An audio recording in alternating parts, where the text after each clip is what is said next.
Познайомимось з новою буквою та звуком. Зараз ви бачите букву К.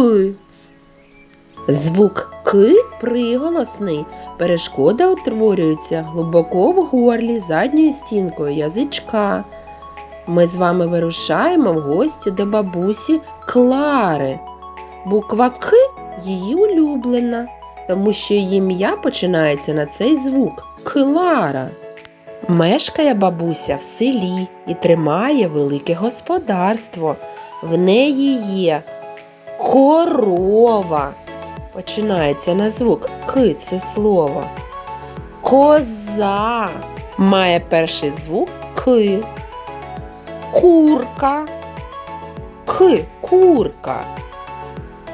Каченя.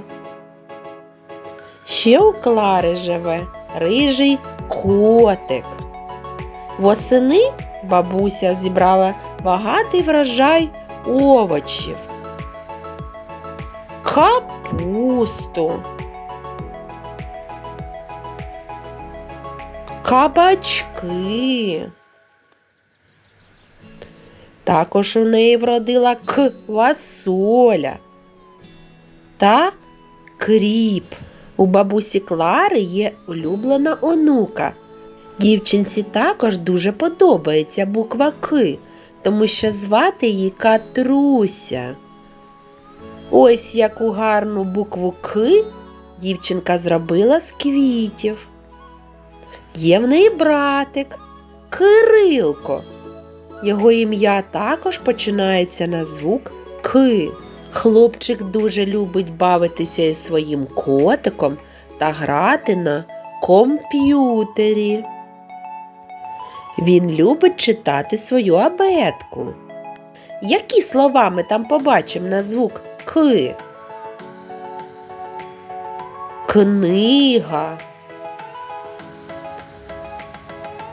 Каша.